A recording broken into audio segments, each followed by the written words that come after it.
SF nerd, it's me, Matt Lieberman. Now, if you're a child of the 90s, like me, you probably watched a lot of Nickelodeon. It mattered a lot. And a friendly discussion about your favorite shows quickly became a heated debate that might end your friendship. Honestly, times haven't changed. Now, being a brave soul with a camera and nothing to lose, I will face the controversy and the critics and bring you my personal top 10 list of the best Nickelodeon shows of the 90s. Now, before we begin, a few quick things. This list is just about 90s shows. I love Invader Zim as much as you do, but it premiered in 2001. Also, we definitely aren't going to agree on everything, so don't kill me. Let's get to listing. Number 10, Are You Afraid of the Dark? Yes, Nickelodeon, I was afraid of the dark, but I was even more terrified by your insane show. The trailblazing hit that spawned a generation of bed and pants wetters introduced the horror genre to children.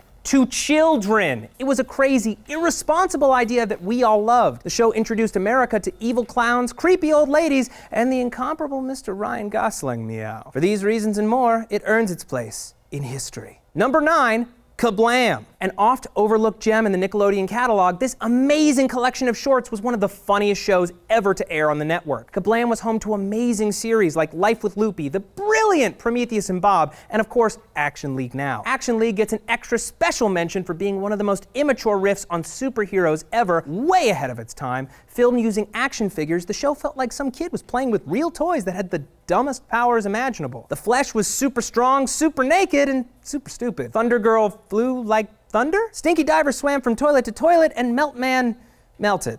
Now, you may scoff, but to 10-year-olds everywhere, this was comedy gold. Number 8, All That. Speaking of comedy gold, this legendary sketch comedy series was basically Saturday Night Live for kids and even launched the career of future SNL star Kenan Thompson. Its talented cast, which included Kel Mitchell, future Trainwreck Amanda Bynes, Josh Server, and Lori Beth Denberg, reliably served up silly sketches about lactose-intolerant superheroes, boys with giant ears, Repairman Man, and of course vital information for our everyday life. It also, of course, launched the series Kenan and Kel and the untouchable cinema classic Good Burger. Now, if you think that was a bit of ironic humor, you're wrong, okay? That movie is amazing and shockingly dark, okay? They go into an asylum, there's shark poison, okay? There's giant burgers that are filled with all kinds of unspeakable horror. It's actually, for its time, it's very prescient about, our whole health crisis and everything, and I'm getting way too serious and I want to get back on track. Number 7, Clarissa Explains It All. The show that launched the career of Melissa Joan Hart is one of the all-time greats. Not only was this the first Nickelodeon show with a female lead, but Clarissa was the quintessential 90s child. She had quirky fashion, she played by her own rules, and she even played computer games. This may seem old hat to the Farmville Candy Crush generation, but that was a big deal. She spoke directly to the audience, and we identified with her. Who can forget the episode where Clarissa and Sam almost got together, or the Beyond Bonkers episode where Ferguson explained it all? This show proved once and for all that girls and boys alike would watch a show about a teen girl, and television has never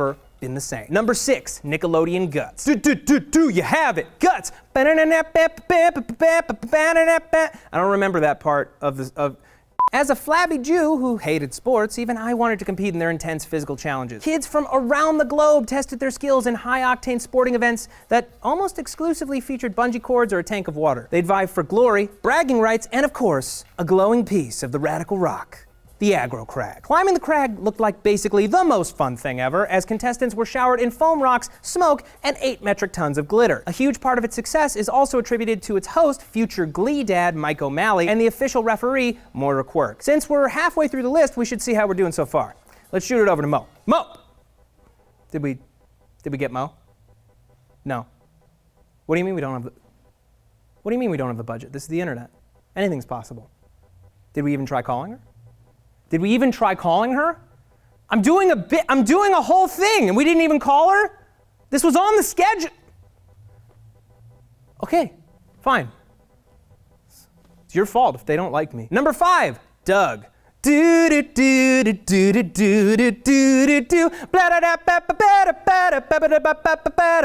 Ladies, gentlemen, you never forget your first. On August 11th, 1991, Nickelodeon premiered 3 shows: Rugrats, Ren and Stimpy, and Doug, one of their very finest series. Watching Doug felt like being a kid felt. He just wanted to fit in his new hometown and be with the girl of his dreams. The show appealed to a whole generation of daydreamers, as Doug often dealt with the struggles of day-to-day life by imagining how one of his amazing alter egos, like Whale Man or Secret Agent Smash Adams, would handle it. With indelible characters like Doug's best friend Skeeter, beat poet Sister Judy, his super cool dog Pork Chop, and of course the jerk of all jerks Roger Klotz, the show became an instant part of pop culture and later debuted new episodes on ABC and a movie in theaters. IU Killer Tofu. Indeed. Number 4, The Secret World of Alex Mack. Okay, this is where I may lose some of you. If you're asking yourself, really? The show where the girl turned into a puddle? You should probably just stop watching now. In 1994, as Clarissa explained it all for the very last time, Nickelodeon decided to replace it not with another comedy, but with a complex sci-fi drama with a female lead. The first of its kind, this sci-fi show for kids paved the way in bringing digital visual effects to cable TV and had an awesome story to back it up. Ordinary teenager Alex Mack is doused with secret chemical GC-161, giving her special powers such as telekinesis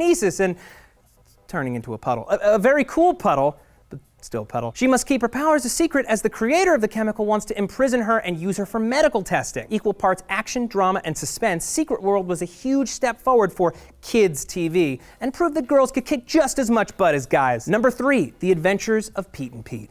Oh, Pete and Pete witnessed the moment that the then burgeoning independent film movement came to TV. This blissfully surreal show about brothers growing up in the suburbs is an utter gem that completely deserves its status as a cult classic. It captured that certain something about being a kid or being a teen. The world was just a little bit weirder in our eyes, and the crushing dread of school just wouldn't quit. It felt personal, and it felt real. Even with Mom having a metal plate in her head and little Pete having a tattoo named Petunia, the show effortlessly made the odd, the wacky, and the mundane come to life. It was also filmed in my hometown of South Orange, New Jersey, making it extra special for me. If you haven't watched this show, do it. You deserve it. Number 2, Legends of the Hidden Temple. Easily the coolest game show ever made, bar none, end of discussion. Teams of 2 would compete in physical and trivia challenges for the right to enter Olmec's temple. Everyone had their team to root for. The red jaguars, blue barracudas, green monkeys, orange iguanas, purple parrots, and the awesome, obviously best because they're silver snakes. We'd watch in horror as team after team would screw up their temple run. Hadn't any of them seen the show? Ever? They couldn't put the silver monkey together, ever, and they'd put like the middle part down and then they'd start putting the head in the middle part, and it's like, it's 3 parts. You watch the show. You watch it. Why are you so stupid? God! Whoever casted that show was a genius because they picked only dumb kids. Number 1, Hey Arnold. This is, no hyperbole, the finest series that Nickelodeon ever produced. It made me laugh until my gut hurt. It made me cry until my head hurt. The story of Arnold, the boy raised in a boarding house by his grandparents in New York City, and Helga Pataki, the young girl repulsed by and deeply in love with him, is one for the ages. In a world where cartoon kids stay the same age forever, we felt these kids grow up and change over time. Even Harold learned responsibility when he became a butcher's apprentice. Stoop Kid learned to leave his stoop, and the Carmen-esque opera episode is a complete stunner. The show captured the restlessness of being a kid in the city, and all of the supporting characters got explored over its 8-year run. In the final series, the show even explored what happened to Arnold's parents in a set of moving episodes that make you wonder how the show would have evolved had it continued. Now, that's my list. For those of you who are asking, where's Rugrats? Where's Wild Thornberrys? Where's Rocco? You suck! Guys, there are only 10 spots. I like those shows too, they just aren't in my top 10. Now, I want to hear your top 10 lists. Write them up in the comments below. I'm Matt Lieberman, so thank you for watching SourceFed Nerd Peeps. See you later.